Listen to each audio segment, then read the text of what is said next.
celebrating. It's a symbol of friendship between India and Russia. Sahitya Ratna Annabhau Sathe's statue is being unveiled. Many, many congratulations to all those who are witnessing this historical event today.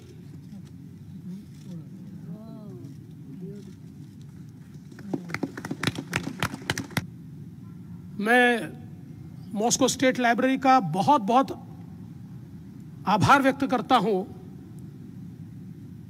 कि महाराष्ट्र के और भारत के एक ऐसे व्यक्ति का statue आज यहां पर उद्घाटित हो रहा है जो वंचितों के आवाज थे, जिन्होंने अपने जीवन में मात्र एक दिन स्कूल में पढ़ाई की थी, क्योंकि सामाजिक परिस्थितियों के कारण उन्हें पढ़ने की इजाजत नहीं मिली और 11 साल की उम्र में जो व्यक्ति 227 किलोमीटर पैदल चलकर मुंबई आया और बिना किसी फॉर्मल एजुकेशन के उस व्यक्ति ने 37 पुस्तकें, 19 कथाएं, 14 फोक प्लेज, 11 पोवाड़े, 3 नाटक और 100 से ज्यादा गाने लिखे और हर गाने में और हर कथा में सामाजिक आशय था। और विशेष रूप से उनका जो कंट्रीब्यूशन भारतीय स्वतंत्रता के समर में, गोवा की मुक्ति में और संयुक्त महाराष्ट्र में है, उसे कभी भुलाया नहीं जा सकता, क्योंकि उनके हर शब्द से एक अंगार लोगों के बीच तैयार होता था और उस अग्नि से सामान्य व्यक्ति प्रज्वलित होकर एक प्रकार से आवाज अपनी बुलंद करता था। और फकीरा जैसी उनकी पुस्तिका ने इस प्रकार के चरित्रों को सामने लाया कि सोशल डिस्क्रिमिनेशन के बावजूद भी जिन्होंने लड़ाई की।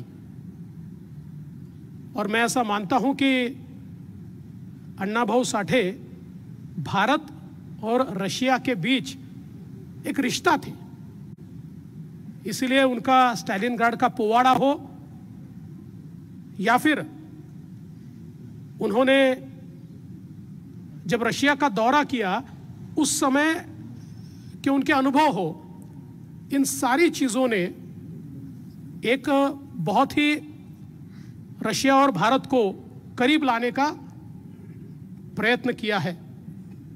विशेष रूप से आज हम लोग ये मानते हैं कि जिस प्रकार से वे डॉक्टर बाबा साहेब आंबेडकर जी से प्रेरित थे और जैसा उल्लेख किया कि रशिया की क्रांति से भी उनको प्रेरणा मिली थी, उनको भारत का मैक्सिम गोर्की भी कहा जाता है। और वे में मानते थे कि हम तो हमारी संस्कृति में मानते हैं कि जो पृथ्वी है वो शेषनाग के मस्तक पर है, लेकिन अण्णाभाऊ साठे कहते थे पृथ्वी शेषनाग के मस्तक पर नहीं है, पृथ्वी ये मजदूरों की हथेली पर है।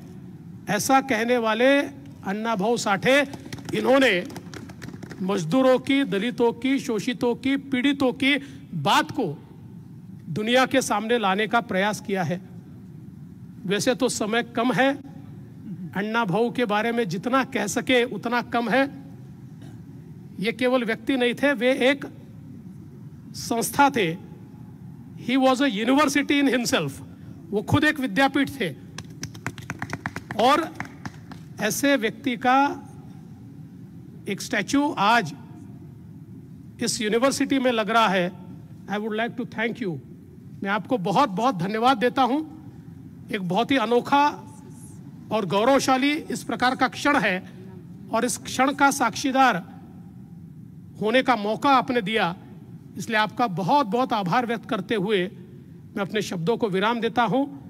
जय हिंद, जय महाराष्ट्र, जय भारत, जय रशिया। शिवनियर फाईन टाईप करून सबस्क्राईब करा, घंटीच्या बटनावर टिक करा, लाईक करा आणि शेअर करा।